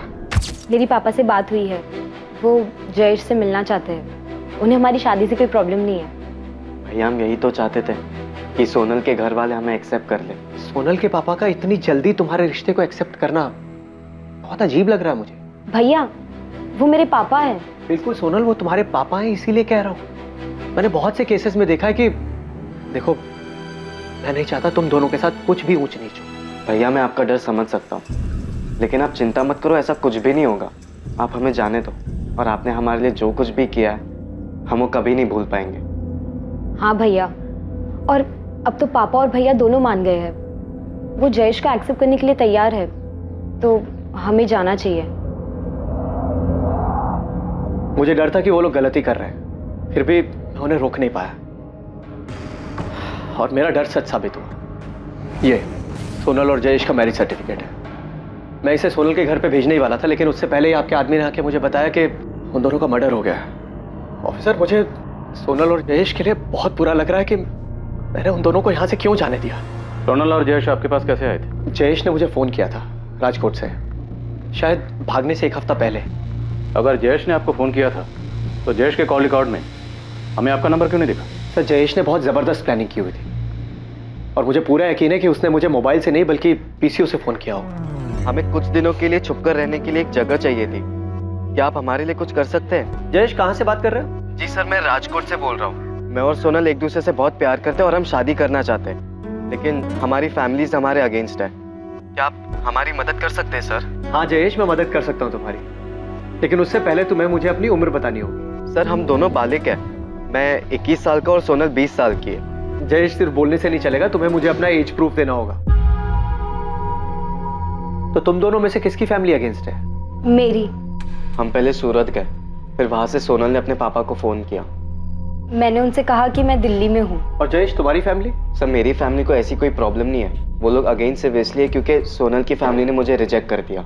मेरे पूछने का मतलब ये है कि तुमने क्या अपनी फैमिली को झूठ बोला है? उनके हिसाब से इस वक्त तुम कहाँ हो? सर, मैंने उन्हें सच झूठ कुछ नहीं बताया। उनके हिसाब से मैं अभी हॉस्टल में हूँ, लेकिन कॉलेज में मैंने लीव एप्लीकेशन दिया।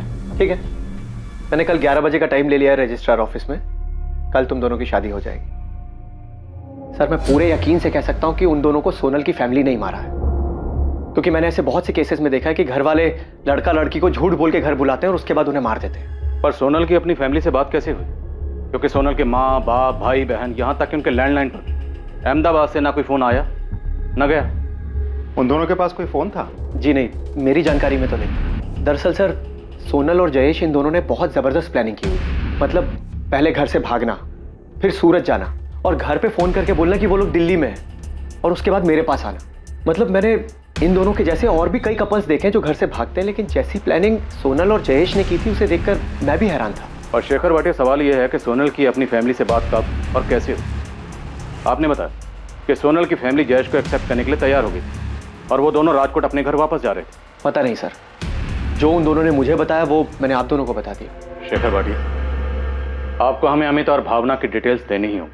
आप प्लीज मेरा यकीन कीजिए ऑफिसर, अमित और भावना सोनल और जयेश का मर्डर नहीं कर सकते। जिस दिन सोनल और जयेश यहाँ से गए हैं, ठीक उसके अगले ही दिन वो दोनों भी यहाँ से चले गए। अगर तुम ऐसे डिटेल्स नहीं दोगे तो हम मजिस्ट्रेट का ऑर्डर लेकर आएंगे, और हम नहीं चाहते कि हम ऐसा करें। आप अच्छे इंसान हैं, अच्छा काम करें, हम भी अपना काम करें। हमें किसी भी तरह से सोनल और जयेश के कातिल तक पहुंचना। अगर इन दोनों का कत्ल सोनल के बाप और भाई ने भी किया तब भी उनके खिलाफ हमें सबूत चाहिए होंगे, और हमारे पास पुख्ता इन्फॉर्मेशन है कि सोनल और जयेश के मर्डर में अमित और भावना शामिल हैं।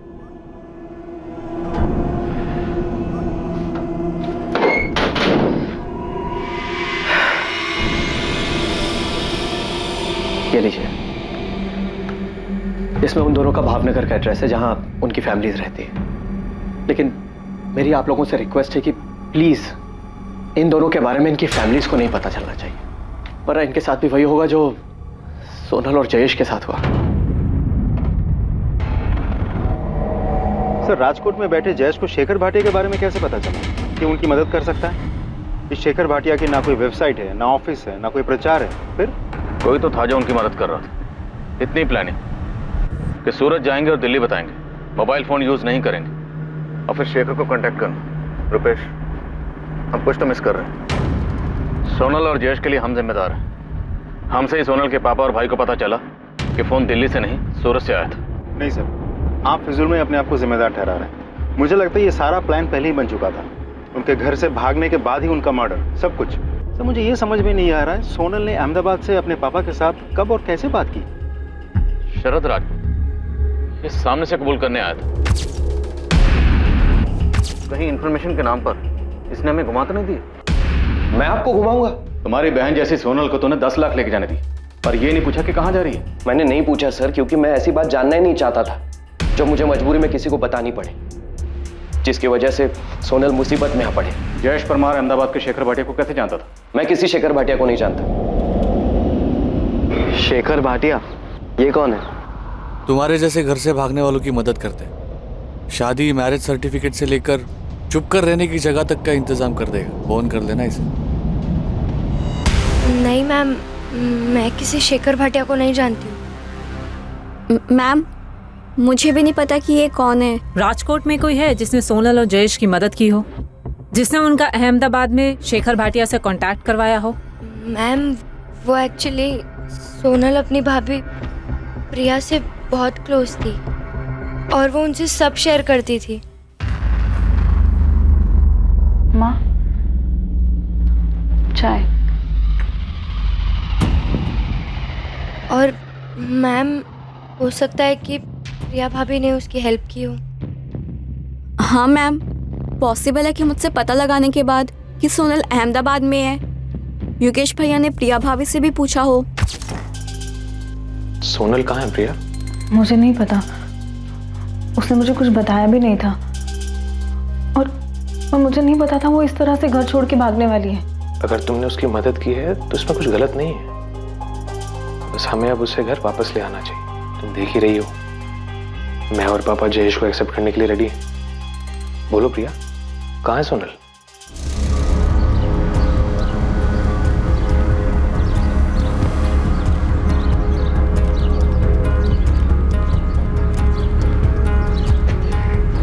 प्रिया, गाड़ी में बैठो। इस बार बातचीत थोड़ी लंबी चलेगी। सेठ, अंदर आ जाओ। हाँ। सेठ, आज सुबह पुलिस वाले मुझे पूछताछ के लिए लेके गए थे। 36 तरीके से 36 सवाल पूछा उन्होंने। ये भी पूछा कि आपके और योगेश के पास कोई दूसरा नंबर है क्या। और सेठ, मुझे नंबर देना पड़ा, वरना वो लोग मुझे छोड़ते ही नहीं। भीखा भाई जी, आप मेरे सबसे ईमानदार आदमी हो। जी सेठ, आपको कोई शक है? नहीं नहीं, शरद पे मुझे गुस्सा नहीं है, उसने जो किया सो किया। पर इस बात का दुख है कि जब सोनल यहां पर आई थी तभी आपको मुझे फोन करके बता देना चाहिए था। मुझे कैसे पता होता सोनल बेबी ये सब करेगी? वो आपकी लाडली भी थी। अगर उसने कहा कि उसे आराम करना है, केबिन खोल दो, तो मैं मना कैसे कर सकता सेठ?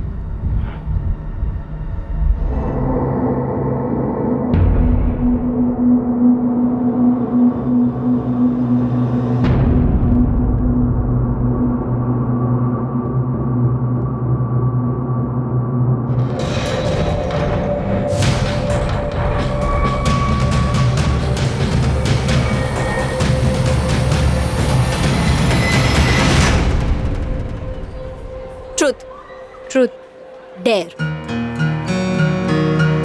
ओह डेयर। तुझे वो जो रेड चेक शर्ट में लड़का दिख रहा है, तुझे उसके टेबल पर जाना है। वहाँ पर जाकर उसकी कोल्ड ड्रिंक पीनी है, समोसा खाना है, उसका नाम और फोन नंबर लेकर आना है, फिर वापस यहाँ आकर उसको फोन करना है। ये कोई डेयर नहीं है, ये तो एक पूरा चैप्टर है। बस सोनल रहने दे, हमें पता था कि एक तो तू खुद डेयर लेगी, फिर तुझसे कुछ नहीं होगा। ठीक है, ये भी कर लेती हूँ। Let's see.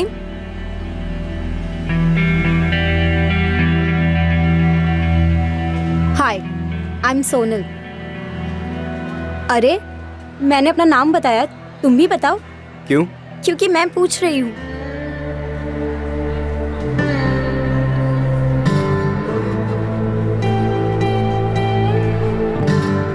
एक्सक्यूज मी, क्या चल रहा है ये सब? समोसा तो बहुत टेस्टी है।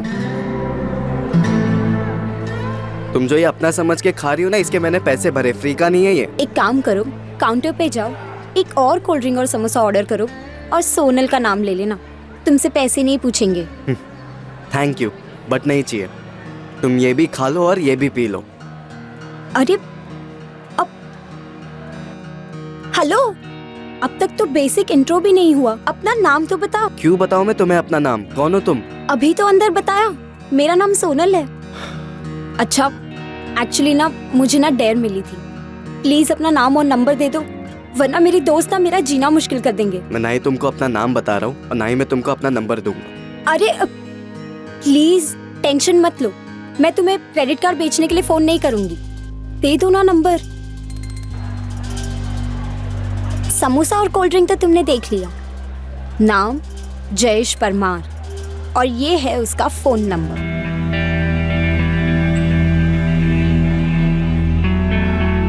हाय हाय बाय।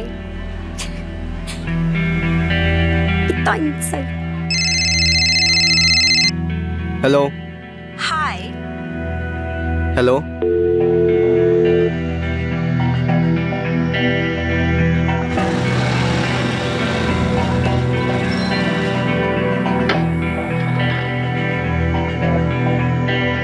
मैंने तुम्हें अपना फोन नंबर दिया तो तुम रोज रोज ऐसे कॉल करके परेशान करोगी? मैं तो सिर्फ हाय बोलने के लिए कॉल करती हूँ, अब तुम्हें हाय बोलना भी परेशानी लगती है? नहीं, पर हाय बोल के कॉल काट क्यों देती हो? क्योंकि मुझे सिर्फ उतना ही बोलना होता है।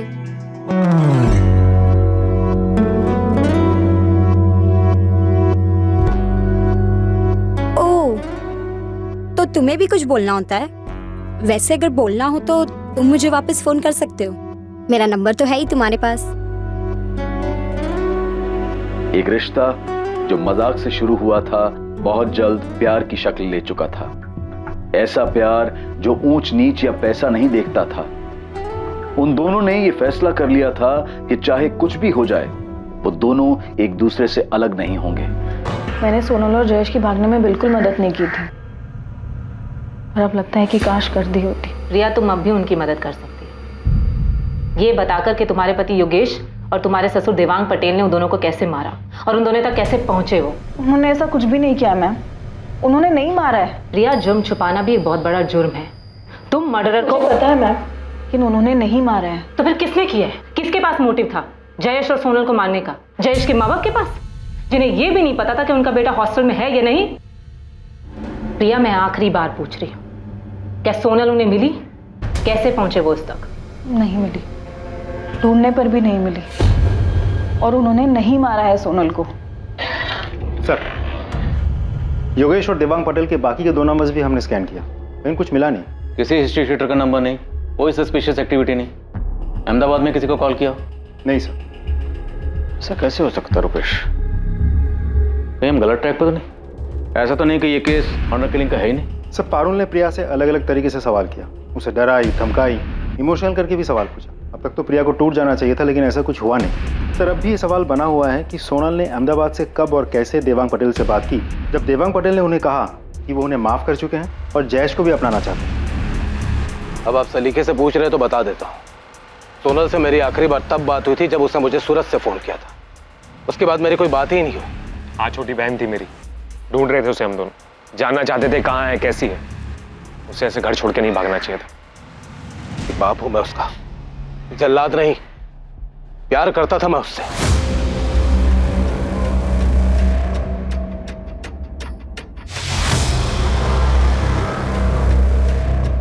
सर, शमशेर का फोन आया था। उसने भावनगर में अमित के किसी दोस्त के जरिए अमित दवे और भावना राठौड़ का पता लगा लिया है। कहाँ है वो दोनों? अहमदाबाद के किसी लॉज में छुपे बैठे हैं। क्या सोनल और जयेश की हत्या वाकई इतनी सफाई से की गई थी कि पुलिस को उनके हत्यारे के खिलाफ कोई सबूत नहीं मिलने वाला था?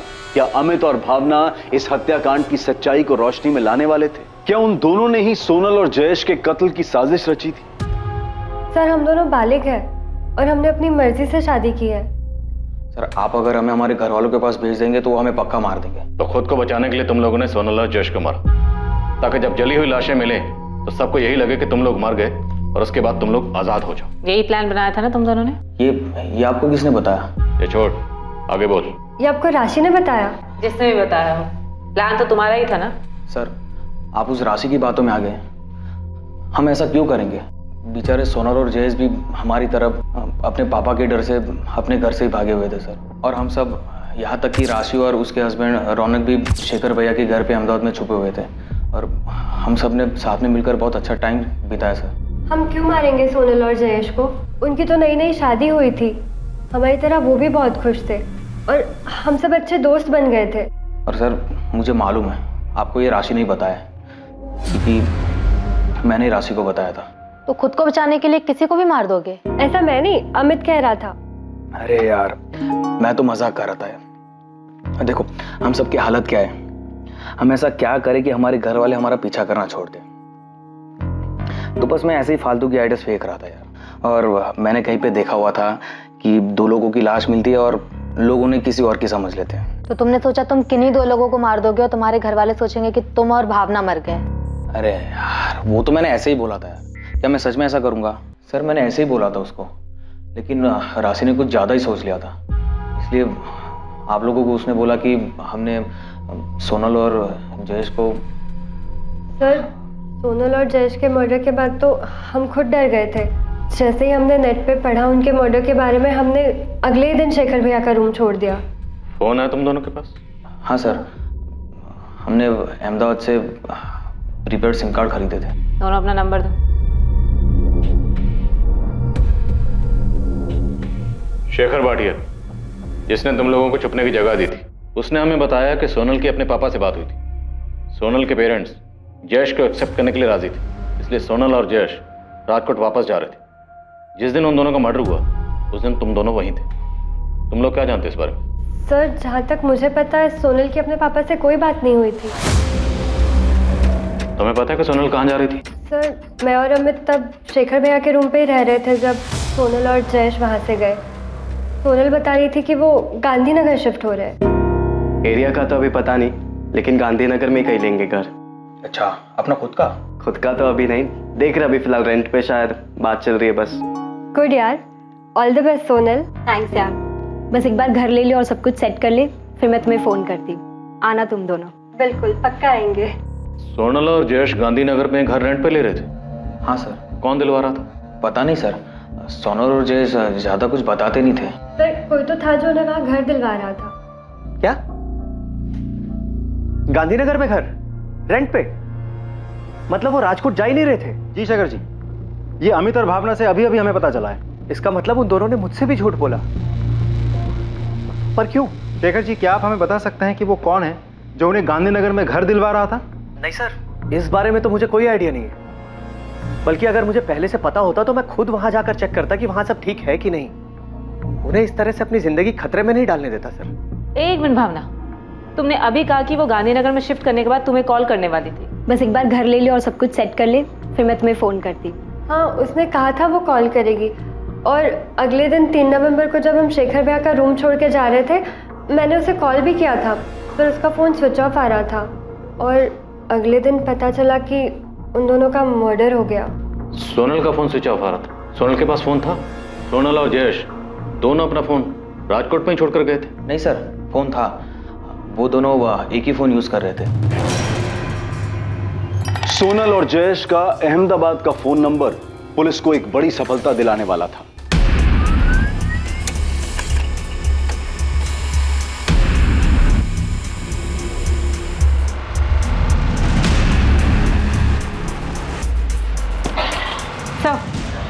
उसके पास जो नंबर था वो जयेश परमार के नाम पर प्रीपेड सिम था। कॉल रिकॉर्ड से कुछ detail? Yes sir, last page पर है। उस रिकॉर्ड से हमें एक अहमदाबाद का नंबर मिला जिस पर रेगुलर बात हो रही थी। और अभी ये नंबर स्विच ऑफ? जी सर, डिटेल मंगवाई है, जल्दी आ जाएगी। अब ये नंबर ही इस केस की बिक्री करने जोड़ेगा। जितनी जल्दी हो सके इस नंबर की डिटेल मंगवाओ।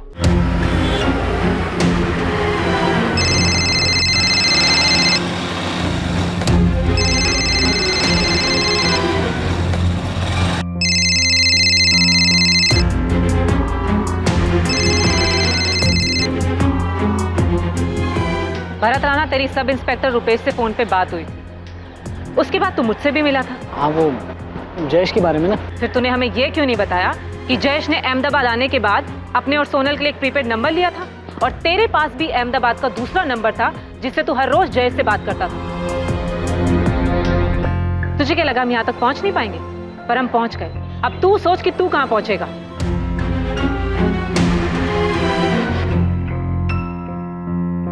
भागने की सोचना भी मत, कोई चांस नहीं।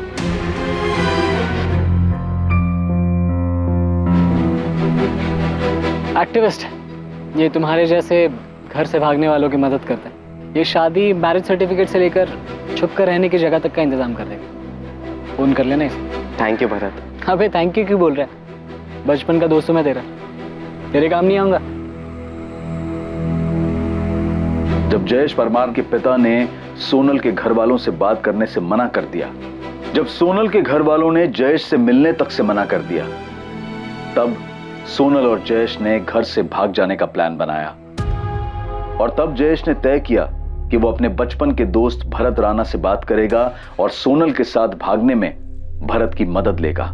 यार जयेश, ये घर से भागना, शादी करना और आगे लाइफ में सेटल होने के लिए, और उससे भी ज्यादा इंपॉर्टेंट है कि वो सोनल के पापा तुम दोनों तक ना पहुंचे ना, इन सब के लिए बहुत सारे पैसे लगेंगे। मुझे पता है जयेश, लेकिन अभी फिलहाल के लिए टेंशन नहीं है। सोनल कह रही है कि उसके पास पैसे हैं, उसने अपने पॉकेट मनी से सेव किए। तू पॉकेट मनी के भरोसे घर से भाग रहा है? नहीं यार, लेकिन सोनल पैसे अरेंज कर लेगी। अरे भाई, कितना कर लेगी? कितना तो नहीं पता, लेकिन 2-4 लाख तो कर ही लेगी वो। सही है, क्योंकि लाखों की जरूरत पड़ेगी हमें। यार भरत भाई, एक हेल्प कर देना, रेंट पे घर दिला दे प्लीज। तू टेंशन मत ले, मैं सब अरेंज करवा दूंगा। तूने शेखर भाटिया को फोन किया? हाँ, उसने कहा कि जब भी आना हो आ जाना। गुड। अब मेरी बात ध्यान से सुनना। अपना और सोनल का फोन राजकोट में ही स्विच ऑफ करके उसका सिम कार्ड निकाल के फेंक देना। फिर उसके बाद सीधा अहमदाबाद आने के बजाय पहले सूरत जाना। वहां से सोनल के घर वालों को फोन करके बोलना कि तुम लोग दिल्ली में हो। लेकिन क्यों? सोनल के घर वालों को कुछ बताने की जरूरत ही नहीं है, इसलिए तो भागना पड़ रहा हमें। अभी भागना नहीं पड़ेगा, इसके लिए तो उन्हें बताने की जरूरत है। अगर सोनल के घर वाले उसे ढूंढने निकले तो वो लोग पहले दिल्ली जाएंगे, नंबर भी ट्रेस कर लिया तो वो लोग सूरत जाएंगे। वो सोच ही नहीं पाएंगे कि तुम लोग अहमदाबाद में हो। अच्छा, ये सही है, तो फिर हम ऐसा ही करेंगे। भाई सब ठीक तरीके से करना है ना, तो उसके लिए प्रॉपर प्लानिंग और पैसों की जरूरत पड़ती है। प्लान मैं बनाता हूँ, तो पैसे का देख। वो 5 लाख का इंतजाम हुआ? हाँ, वो हो जाएगा, इसलिए हम कल ही भाग जाएंगे। सोनल कह रही थी कि उसके पास 10 लाख है। 10 लाख? हाँ, वो कह रही कि वो 10 लाख रुपए लेकर आएगी। चल, फिर तो टेंशन ही खत्म। सोनल और जयेश को अंदाजा भी नहीं था कि घर से भागने के उनके प्लान के अलावा एक और प्लान बना था, उन्हें लूटने का और शायद उन्हें मारने का भी।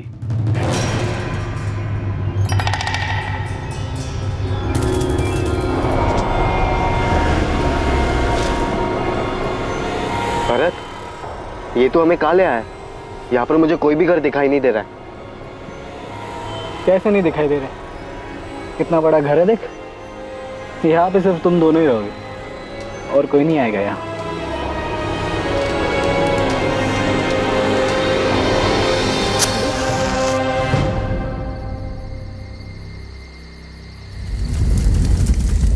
भरत राणा, ऐसा क्या हुआ था कि तू बचपन से मदद करने वाला दोस्त मसीहा से सीधा शैतान बन गया? पैसे मिले थे दोनों को मारने के, किसने दिए?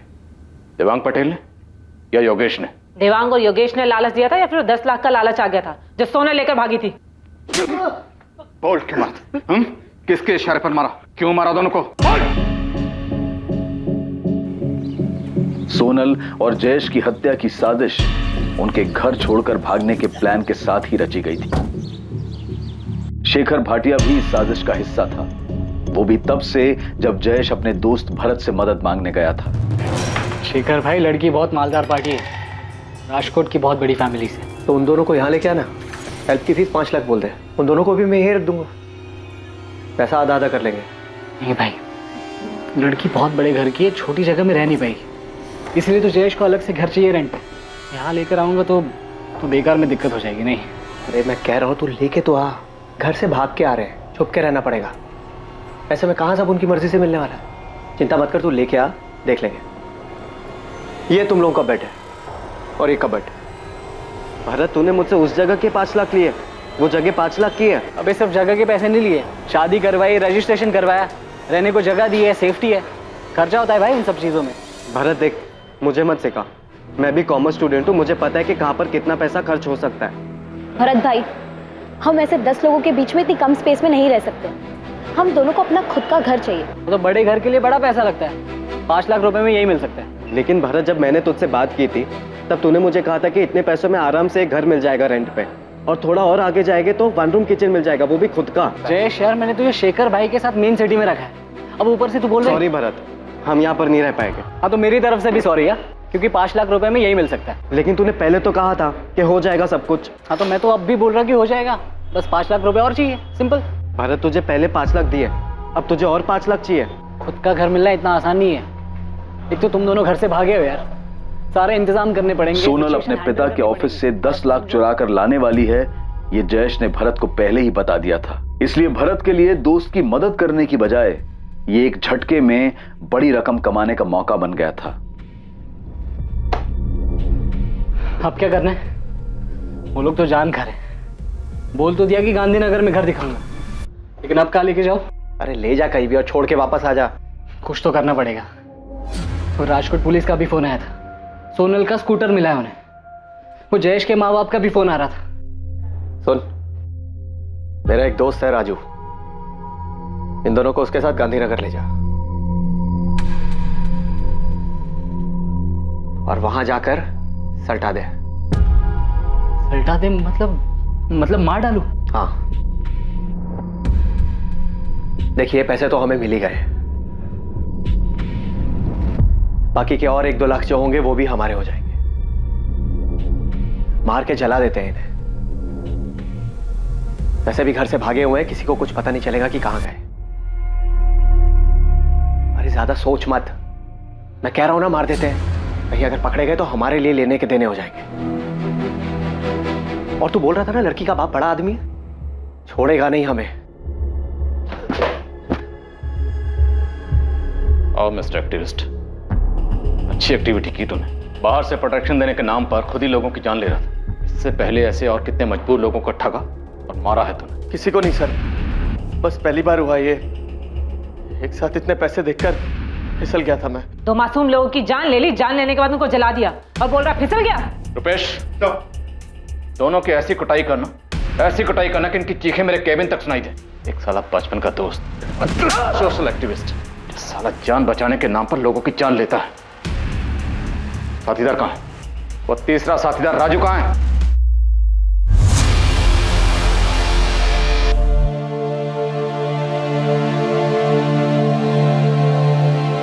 इस प्रेम कहानी में प्रेमियों का घर से भाग जाना तो था, पर ऑनर किलिंग यानी कि सम्मान के लिए की गई हत्या जैसा कुछ भी नहीं था। 2 युवा प्रेमियों के परिवार वाले उनके घर से भाग जाने की प्लानिंग से अनजान थे।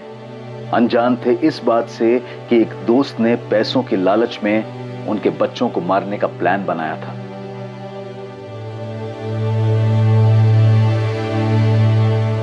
भरत राणा, शेखर भाटिया और राजू प्रजापति पर आईपीसी की धारा 302 के तहत हत्या और आईपीसी की धारा 201 के तहत सबूत मिटाने के लिए मुकदमा दर्ज हुआ है।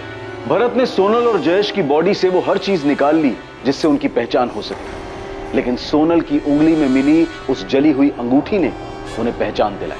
ठीक वैसे ही जैसे रूटीन चेकिंग में सोनल के स्कूटर ने इस मर्डर केस का खुलासा किया था। लालच और भरोसा, ये दोनों एक दूसरे के विपरीत गुण हैं। अपने किसी करीबी को देखकर भी पता लगाना मुश्किल है कि उसके मन में क्या चल रहा है। इसलिए जब भी किसी को अपनी जिंदगी, अपना पैसा या फिर कोई अहम जिम्मेदारी दें तो सतर्क रहें। अब मैं अनूप सोनी आपसे विदा लेता हूं। कल कौन बनेगा करोड़पति के करमवीर एपिसोड के बाद आपसे फिर मुलाकात होगी एक और नए केस के साथ। और याद रखें, क्राइम और आपके बीच में सिर्फ इतना फर्क है कि आप कितने सतर्क हैं। सतर्क रहें, सुरक्षित रहें। जय हिंद। इस तरह के और भी एपिसोड देखने के लिए हमारे चैनल को सब्सक्राइब करें और बेल आइकन दबाना ना भूलें।